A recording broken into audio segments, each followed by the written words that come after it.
Boring गर्ने machine, concrete pump, diesel generator लगायतका सामग्री सुपथ अनि सहजै तपाईकै ठाउँमा पाउन सक्नुहुन्छ। दैनिक, मासिक वा वार्षिक तपाईको आवश्यकता अनुसार भाडामा लिन सकिने सुविधा। विस्तृत जानकारीका लागि सम्पर्क PC infratech private limited, Birgunj, Ramgadhwa 24, dry port नजिकै। सम्पर्क नम्बर 9845 34 771 र 9845 58 749। पीसी इन्फ्राटेक, विकास निर्माणका लागि तपाईको साथमा।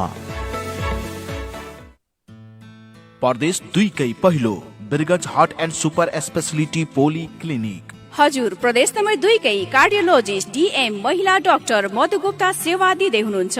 साथै doctor Maheshwar Prasad Kurmi, consultant physician, doctor Shyam Kumar Gupta, नवजात शिशु तथा बाल रोग विशेषज्ञ, डाक्टर तरनुम अफरोज, डाक्टर राजेश शाह, स्त्री तथा प्रसूति रोग विशेषज्ञ र doctor Ranjit Chaurasia, neuro surgeon. हाम्रा सेवाहरू कार्डियोलोजी, डायबिटोलोजी, न्युरोलोजी, पल्मोनोलोजी, ग्यास्ट्रोलोजी, गाइनकोलोजी र पेडियाट्रिक। साथमा ECG, echo, UST, TMT, holter, ABP, PFT, endoscopy पनि गरिन्छ। सम्पर्क Birgunj heart and super speciality poly clinic, Akriti tower, तेस्रो तल्ला, बिर्ता 10 तले भवनको उत्तरपट्टि। मोबाइल 984130 07648 र 9826 82980। क्लिनिक खुल्ने समय बिहान 7 बजेदेखि बेलुकी 8 बजेसम्म।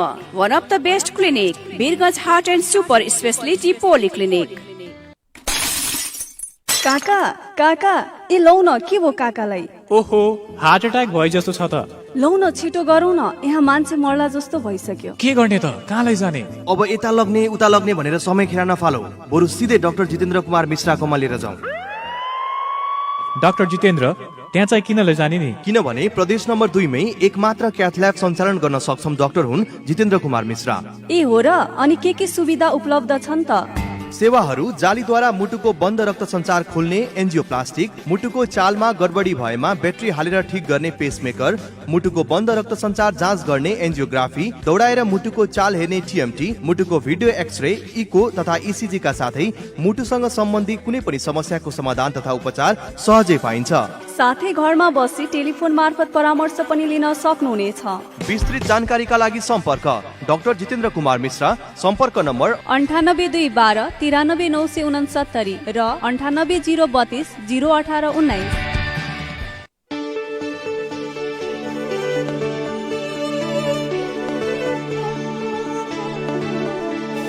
गाउँ सहर सारा गुन्जाउने यो हो रेडियो सान्वी 96.4।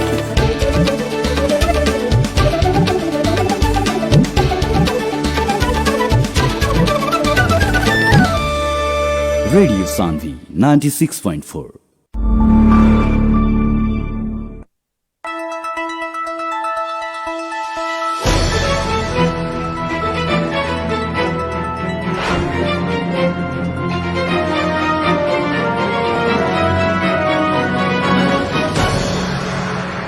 नमस्कार अनि हार्दिक स्वागत गर्न चाहन्छु कार्यक्रम हाम्रो सवालमा। म कार्यक्रम प्रस्तुता डेभिड पाण्डे। एफएम ब्यान्डको 96.4 मेगाहर्ज, इन्टरनेट अनलाइनको www.radiosanvi.com र हाम्रो official Facebook page radio Sanvi मार्फत तपाईँ हामीलाई सुनिरहनु भएको छ। कार्यक्रम हाम्रो सवालमा रहेर हामीले समसामयिक विषयवस्तुमा केन्द्रित रहेर आइतबारदेखि शुक्रबारसम्म बेलुका 6:30 बजेदेखि 7:15 बजेसम्म समसामयिक विषयवस्तुमा कुराकानी गर्नेछौँ। अहिले एकातिर एमालेको विवाद चर्किरहेको छ, अर्कोतिर देशमा स्वास्थ्य सामग्रीहरूको अभाव भइरहेको छ, अक्सिजन लगायत अन्य विभिन्न कुराहरूको अभाव भइरहेको छ। नेपालले आफूले गर्न सक्दैन भने बाहिरी देशसँग सहयोगको लागि अपिल किन गर्न सकेन, यो विषय र एमालेको विवाद अब के होला भन्ने विषयमा केन्द्रित रहेर आज हामी दुईजनासँग कुरा गरेका छौँ। सुरुमा प्रस्तुत गर्दैछौँ परराष्ट्रविद डाक्टर दिनेश भट्टराईसँग गरिएको यो कुराकानी। सर, अहिले यो अन्तर्राष्ट्रिय सहयोगहरू खासै आइरहेको छैन देश सङ्कटमा गुज्रिरहेको बेलामा पनि, तर यहाँ नेपालले पनि, यहाँको सरकारले पनि त्यही अनुसारको अपिल नगरेर हुनसक्छ। यो सरकार चाहिँ यो अन्तर्राष्ट्रिय सहयोगको अपिलको लागि चाहिँ कहाँ चुके जस्तो लाग्छ नि हजुरलाई? एउटा कुरा त यसले टाइममा अपिल गरेन, दोस्रो कुरा महामारीमाथि यसको प्राथमिकता चाहिँ सत्ता भयो, र तेस्रो कुरा यो जुन अहिले हाम्रो अवस्था छ, यो सरकारको अवस्था, यो देशको अवस्था र महामारीबाट चाहिँ हामीहरू जसरी पीडित छौँ, त्यसले गर्दाखेरि भनौँ न यो सरकारले कुनै विश्वसनीयता, क्रेडिबिलिटी राख्न सकेन। त्यसैले ढिलो भयो,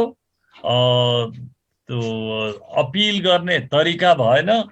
तेस्रो कुरा यो सरकारको चाहिँ विश्वसनीयता सबै भएकोले, विश्वसनीयता नभएकोले भन्दा पनि हुन्छ।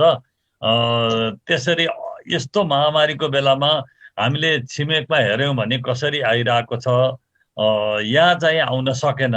त्यही कारणले होला भन्ने लाग्छ। अर्को कुरा फेरि हाम्रा पनि करिब 33 ठाउँमा कूटनैतिक नियोगहरू छन्। ती कूटनैतिक नियोगहरूले पनि गर्न सक्थे, तर तिनीहरूलाई टाइममा निर्देशन गएन। त्यो एउटा कुरा भयो। अर्को चाहिँ हामीले परिस्थितिको आकलन गर्नेतिर पटक्कै लागेनौँ। भारतमा देखिएको, पहिलो चरणमा देखिएको भाइरसबाट पनि हामी पीडित भयौँ। मतलब त्यो आयो, किनभने हाम्रा नेपाली दाजुभाइहरू भारतबाट यतातिर फर्किनुभयो, फर्किँदाखेरि आयो। अब अहिलेको भेरिएन्ट त झन् एकदम एग्रेसिभ, आक्रामक छ रे त्यो। त्यसैले गर्दाखेरि उहाँहरू फर्किँदाखेरि फेरि चाहिँ त्यसरी फैलियो। र यसरी पहिलो फेजको भाइरसबाट, पहिलो फेजको सङ्क्रमणबाट हामीले कुनै पनि पाठ लिन पनि सकेनौँ, कुनै कुरा सिकेनौँ। नसिक्दाखेरि यो दोस्रो चरणमा यसरी यो बेहाल जुन अहिले हामी देखिरहेछौँ, हस्पिटलमा जाँदा बेड छैन, अक्सिजन चाहिँ नभएर, अक्सिजन नभएको कारणले तलमाथि भयो भनेदेखि मै जिम्मेवार हुनेछु भनेर बिरामीका आफन्तलाई चाहिँ सही गराउने कस्तो लाज मर्दो स्थिति चाहिँ मा हामी पुगेका छौँ। यो किन भन्दाखेरि गभर्मेन्टको सरकारले आफ्नो उत्तरदायित्वलाई प्रभावकारी रूपमा निभाउन नसकेको कारण यो अहिले हामी यो परिस्थितिबाट गुज्रिरहेको भन्ने मलाई लाग्छ। जस्तै मैले 2072 सालको भूकम्पकै कुरा गर्दाखेरि त्यति बेला पनि देश सङ्कटमै थियो। त्यति बेला पनि दात्री निकायहरूले आफै तत्परता देखाइरहेको अवस्था थियो सहयोग गर्नको लागि। यद्यपि पछिबाट अब राम्रो खालको सरकारले पनि त्यही अनुसार अगाडि पाइला चाल्यो र त्यही अनुसार सहयोग पनि अलि धेरै आयो। तर पहिले नै उनीहरूले आफै तत्परता देखाइरहेको अवस्था थियो। अहिले चाहिँ ती दात्री निकायहरूले तत्परता नदेखाएको कारण के होला? त्यति बेला अब त्यो आइसोलेटेड पनि भयो त्यो भूकम्पको, होइन? त्यो भूकम्पहरू सबैतिर गएको थिएन विश्वमा। अब चाहिँ नेपालमा हानेको थियो र चाहिँ हाम्रा मित्र राष्ट्रहरूले त्यति बेलाको सरकारको अब भनौँ न अपिललाई पनि सुनेर सहयोग चाहिँ हामीले राम्रो पाएका थियौँ। त्यति मात्रै होइन, जुन 25 2015 अप्रेल 12 चाहिँ भूकम्प आयो। अप्रेल 12 भने अप्रेल, मे, जुन, हेर्नु 2 महिना पछि हामीले काठमाडौँमा डोनर कन्फरेन्स गर्दाखेरि ओभरवेलमिङली चाहिँ सपोर्ट चाहिँ सबैले देखाएका थिए, सहयोग गरेका थिए। अब त्यति बेला र अहिलेको कुरा, अहिले चाहिँ यो भाइरस पनि अब सबै दुनियाँतिर लाग्या छ, कसैलाई छोड्या छैन, त्यो आफ्नो ठाउँमा छ। तर के भन्दाखेरि पहिलो फेजको अनुभवबाट हामीले सिकेर यो दोस्रो फेज यसरी चाहिँ दोस्रो वेभ आउँछ भन्ने कुराहरू हामीले चाहिँ बेला बखत पढिरहेको हो। त्यो पढेर त्यसको लागि तयारी हाम्रो सरकारले गरेन। अघि नै मैले भने यो सरकारले खाली सत्तालाई प्राथमिकता दियो र priority over power over priority ऊ भयो, पावर प्रायोरिटी ओभर पेन्डेमिक। त्यसले गर्दाखेरि यो महामारी माथि महामारीलाई चाहिँ छोडेर उसले सत्ताको राजनीति, सत्तालाई प्राथमिकता दिएकोले पनि यो हामीले चाहिँ समयमा अपिल गर्न सकेनौँ, अपिल गरेनौँ ठाउँ ठाउँमा।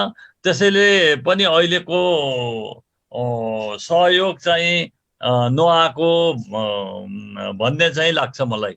अब जस्तै अब छिमेकी राष्ट्र, दक्षिण छिमेकी राष्ट्र भारतको कुरा गर्दाखेरि त्यहाँ नै आफै त्यो दर्दनाक अवस्थाबाट गुज्रिरहेको छ।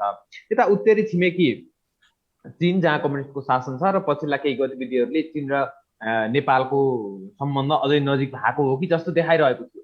तर त्यो चीनमा चाहिँ अहिले त्यस्तो अवस्था छैन। तर पनि चीनले जति भारतले गरिरहेको छ त्यो अनुसार चाहिँ चीनले पनि सहयोग गर्न सकिरहेको छैन अथवा सहयोग गरेको छैन। अब यो त्यही त भने नि, त्यसमा चाहिँ अब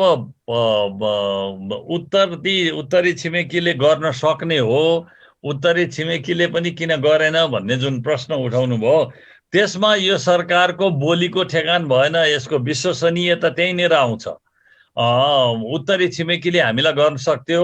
हुन त उत्तरी छिमेकीले अप्रेल 12 का दिन हो के हो, मलाई लाग्छ अप्रेल 12 हो कि 20 तिर हो, चीनका परराष्ट्र मन्त्रीले दक्षिण एसियाका 5 जना, नेपाल लगायत, नेपाल, बङ्गलादेश, पाकिस्तान, श्रीलङ्का लगायतका चाहिँ मुलुकहरू, पाकिस्तान अनि यो मुलुक लगायत चाहिँ परराष्ट्र मन्त्रीसँग उहाँले चाहिँ संवाद गर्नुभयो, जुम संवाद भयो। त्यसमा उहाँले यति दिने, नेपाललाई पनि सहयोग गर्ने भनेर चाहिँ त्यो भन्नुभएको छ। त्यही सहयोग पनि चाहिँ आइपुग्या छैन, आइपुग्न टाइम लागिरहेको छ। र त्यसै जसरी चाहिँ स्पन्टेनियसली आउनुपर्ने हो, त्यो स्पन्टेनियसली नआउनुमा हामीले समयमा उहाँहरूलाई बताउन नसकेको, हाम्रा चाहिँ प्रतिनिधिहरूलाई चाहिँ निर्देशन नदिएको, त्यसैले वस्तुस्थितिबारे जानकारी नगराउँदाखेरि उनीहरू आफैले पहल गरेर जे दिएका छन् त्यति दिएका छन्। हाम्रो पहलबाट आएको भन्ने अहिलेसम्म खासै देखिया छैन। प्रधानमन्त्रीजीले अस्ति लन्डनबाट प्रकाशित हुने गार्जियनमा वी निड हेल्प भनेर त लेख्नुभयो, तर त्यो लेखेर त्यसको फलोअप गर्नुपर्छ सम्बन्धित सरकारसँग। त्यो भयो, लेख्नुभयो, तर चाहिँ धेरै ढिलो भयो त्यो। त्यसैले पनि चाहिँ सहयोग आउन नसकेको हो। यो सरकारले, फेरि म भन्छु दोहोऱ्याएर, यो सरकारको विश्वसनीयता, बोलीको पनि ठेगान नभएकोले उत्तरी छिमेकीबाट आउनु पर्ने सहयोग पनि त्यति मात्रामा आउन सकेन र त्यो समयमा, चाहिएको समयमा आउन सकेन। अनि अरू मुलुकहरूसँग पनि लगभग त्यस्तै किसिमले चाहिँ यो त्यस्तै किसिमको अवस्था हुन पुग्यो। हस्, यो धेरै धेरै धन्यवाद यस समयको लागि हजुरलाई। ल, धन्यवाद देवीजी। अबको क्रममा प्रस्तुत गर्दैछौँ राजनीतिक विश्लेषक नरेन्द्र जङ पिटरसँग एमालेको विवाद सम्बन्धी गरिएको यो कुराकानी। सर, स्वागत छ हजुरलाई। धन्यवाद। अब एमालेमा जुन दुई धार देखिएको थियो, अब यो विवाद मत्थर होला सर? हेर्नुहोस्, संसारमा सबै कुरा नहुने भन्ने कुरा त केही हुँदैन। मत्थर नहोला, समाधान नहोला भन्ने किसिमका विषयहरू केही पनि हुँदैन त्यस्तो। तर के छ भने समस्यालाई हल गर्नलाई समस्याको पहिचान गर्नुपर्ने आवश्यकता छ। हामी अहिले बाँचिरहेको युगहरू संवेदना सकिएको युग र विश्वासको क्षय भएको युग हो। विश्वासलाई कसरी पुनर्प्राप्ति गर्ने अहिले एमालेमा मात्रै नभइकन सम्पूर्ण नेपाली राजनीतिमै अहिले देखिएका प्रश्नहरू, यो विश्वासको पुनर्जागरण कसरी गर्ने, पुनर्जागरण हुनलाई राजनीतिक संस्कृतिको आवश्यकता हुन्छ। अहिले नेपालको सबैभन्दा ठुलो सङ्कट भनेको विश्वासको सङ्कट हो। त्यसलाई चाहिँ राजनीतिक संस्कृतिको अभावले गर्दाखेरि पैदा भएका सङ्कटहरू हुन्। त्यसले गर्दाखेरि माटो ता जोडिन्छ, खपडा जोडिनलाई चाहिँ धेरै गाह्रो हुन्छ। सुपर ग्लूले पनि फुटेको गाग्रोलाई फेरि जोड्नलाई गाह्रो हुन्छ।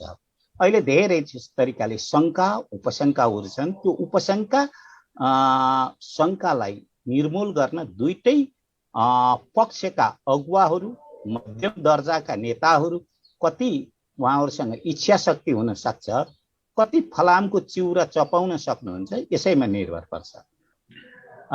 अब जुन यो कार्यदल गठन गरिएको छ यही विवाद टुङ्गो लगाउनको लागि भनेर, जस्तै हजुरले भन्नुभयो फलामको चिउरा कतिको चपाउन सक्छन् भनेर, अब यो कार्यदलले नै अहिले फलामको चिउरा चपाउनु पर्ने बाध्यता जस्तो छ। अब केही दिनको मात्र समय छ। यो कार्यदलले टुङ्गो लगाउन सक्ला एमालेको विवादलाई? पहिल्यै गाँसमा ढुङ्गा पर्यो कार्यदलको, जसमा एमालेलाई मिलाउने जिम्मेवारी माओवादीबाट एमाले प्रवेश गर्नुभएका गृहमन्त्री रामबहादुर थापाको प्रवेशले धेरै ठुलो शङ्का भयो। त्यस शङ्कालाई निवारण गर्नलाई उहाँलाई फेरि बाहिर निकालियो, बाहिर त्यसबाट कार्यदलबाट हटाइयो। कार्यदल बनाउने यी चिजहरू भनेका प्राविधिक कुराहरू हुन्। जब तपाईँलाई विषयको संवेदनशीलता हामीले कति बुझ्न सक्छौँ त्यसमा निर्भर पर्छ। बितेको 2 वर्ष हामी सरकारी नेकपाको झन्झटमा कोरोना काल हामीले गुजार्यौँ। अहिले लास जल्ने ठाउँहरू भइरहेका छैनन्। अक्सिजन सिलिन्डर, औषधिहरू र भेन्टिलेटरहरूका समस्याहरू छन्। भ्याक्सिनका त कुरा नै फरक भयो। 27 दिन जति चाहिँ हामीले भ्याक्सिन ल्याउन सकेनौँ र उत्पादित कम्पनीका सिइओ स्वयं भारतबाट पलायन भइसकेका छन्। यस्तो अवस्थामा पहिला भ्याक्सिन दिएका मानिसहरूको पुनः भ्याक्सिनले काम गर्छ कि गर्दैन इम्युनिटी तयार गर्नलाई पैदा भइरहेका बेला हामी राजनीतिक सङ्कटका विषयमा मात्रै हामी कुरा गर्नु परिरहेछ। राजनीतिक नेतृत्व त्यतैपट्टि इङ्गेज हुनु परिरहेको छ। यो भनेको हाम्रो संवेदनहीनता हो। त्यसो हुँदाखेरि कार्यदल त बनाउनै पर्ने स्थिति थिएन नि त। त्यो अदालतले पार्टीलाई तिमीले यो तरिकाले गर भनेर राजनीतिक खेल खेलिहाल्यो। त्यसपछि पहिलाको एमालेको रूपबाट जाने बित्तिकै त दुईटै पार्टीहरूले बनाएका, एउटै पार्टीभित्र दुईटा समूहले बनाएका जिल्ला कमिटी, प्रदेश कमिटीहरूलाई विघटन गर्थे र 27 त्यो गएकै 75 सालमा पुग्देदेखि त भइहाल्यो नि त। 75 साल जेठ 3 गतेको सम्म पुगिदिँदाखेरि त समस्या यसै हल भइसक्यो।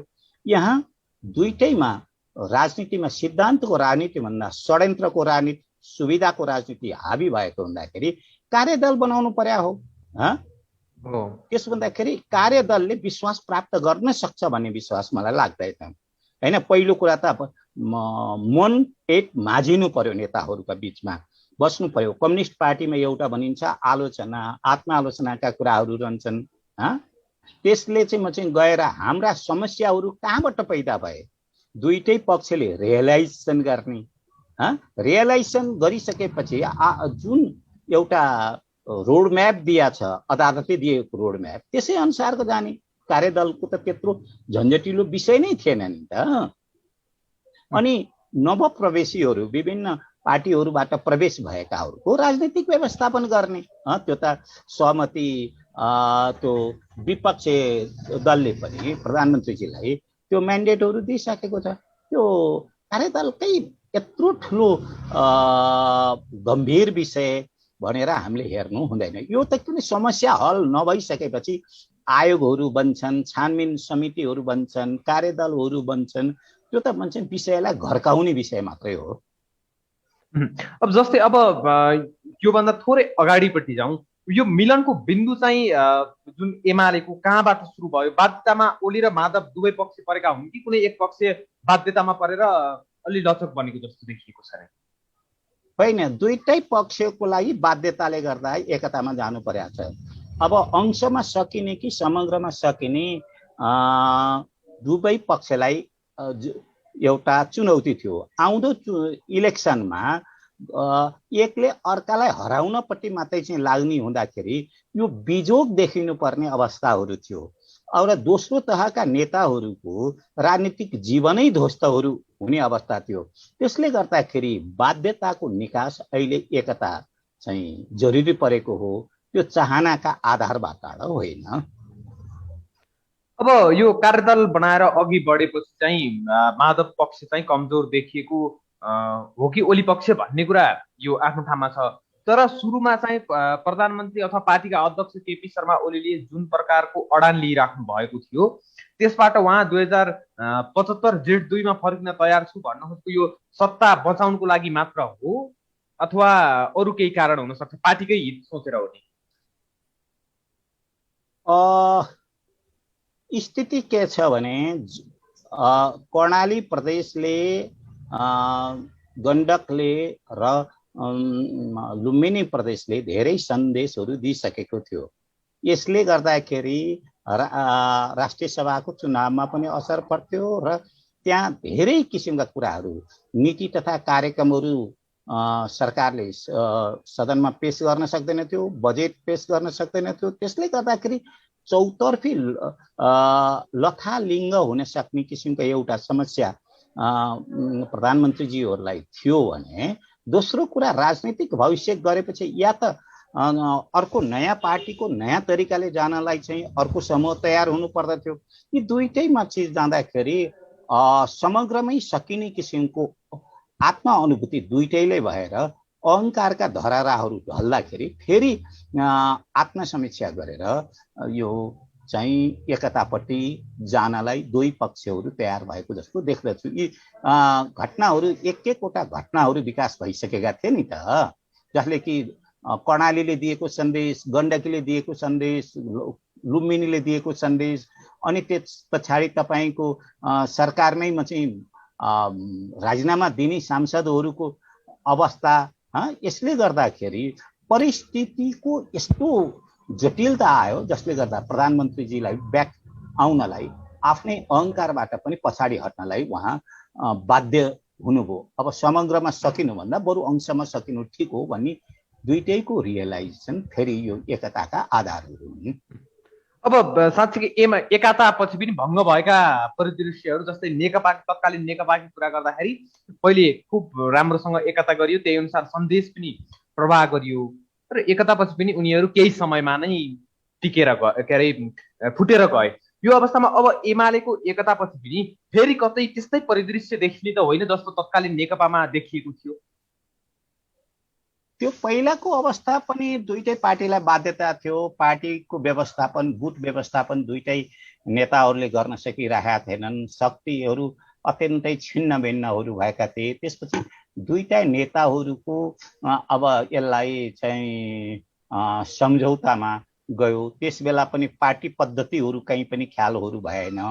अहिलेका स्थिति पनि देख्दाखेरि पार्टी एकता त हुन सक्छ, त्यसलाई पार्टी एकता हुनको लागि सिद्धान्त, विचार, नीति, संस्कार, आदर्श, त्यसले तय गरेका मानकहरू हुन्छन्। त्यसै अनुसारका सङ्गठनहरू र त्यसैले पैदा गर्ने किसिमका एउटा सक्रियता नै पार्टीहरू भन्छ। नत्र नि गुटहरू जो बन्दाखेरि त सत्ताको रक्षा गर्नलाई, आफ्नो स्वत्वको रक्षा गर्नलाई गुटहरू पैदाहरू हुन सक्छन्।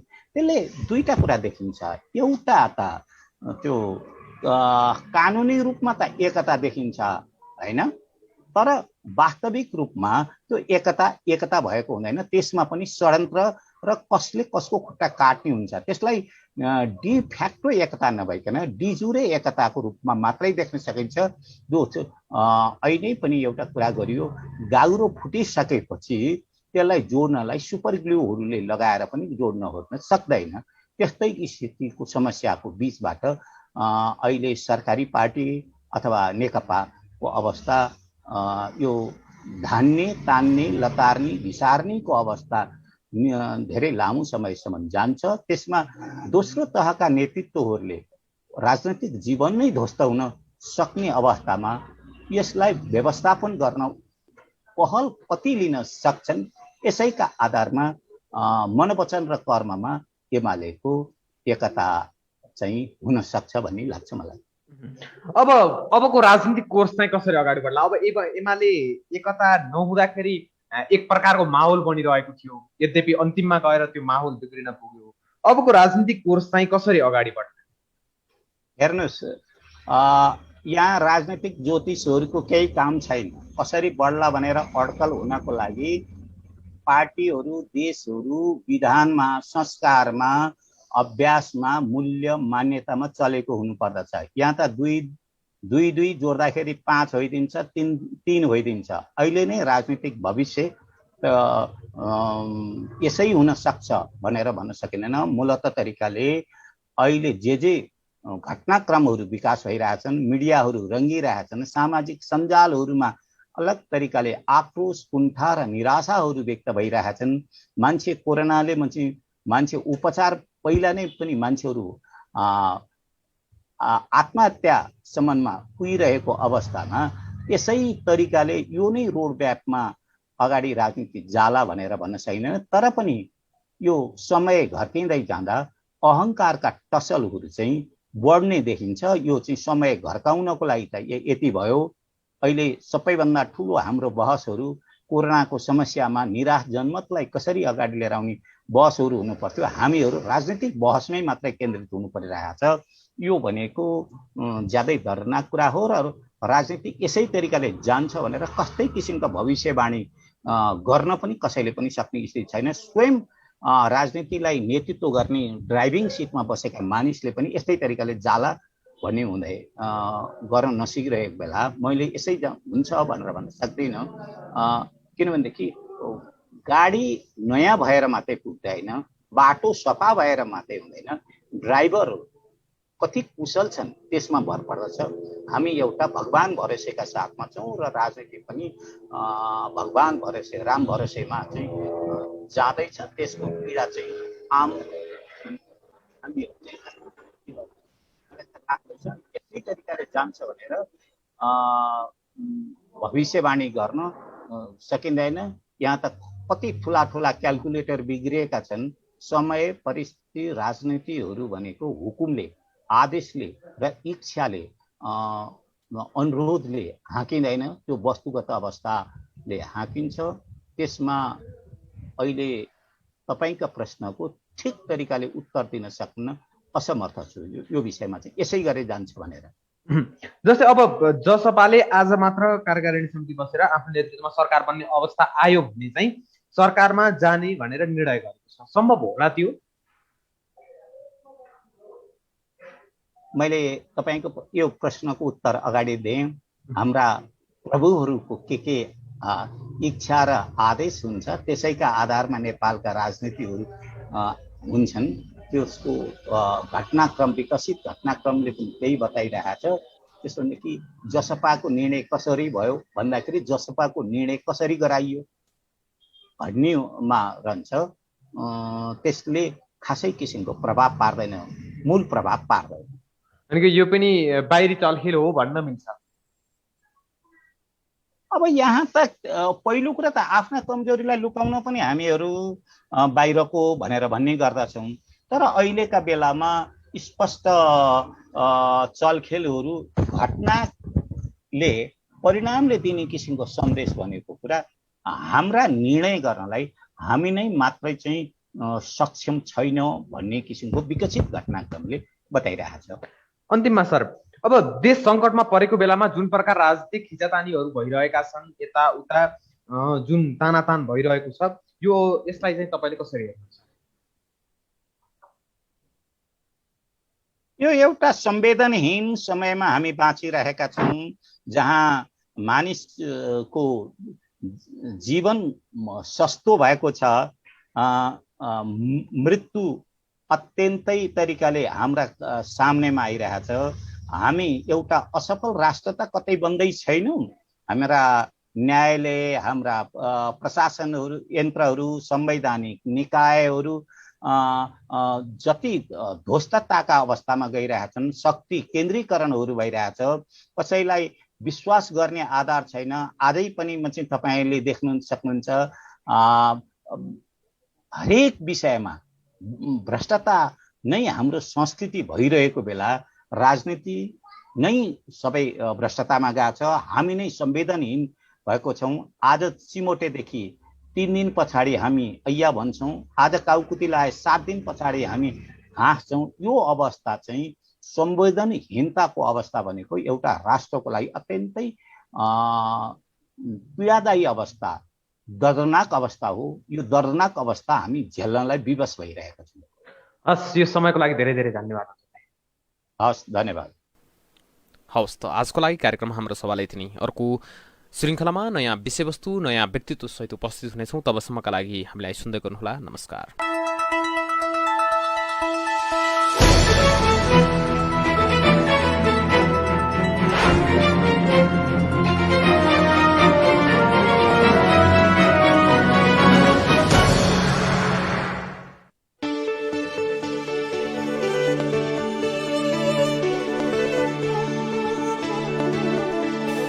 गाउँ सहर सारा गुन्जाउने यो हो रेडियो सान्वी 96.4।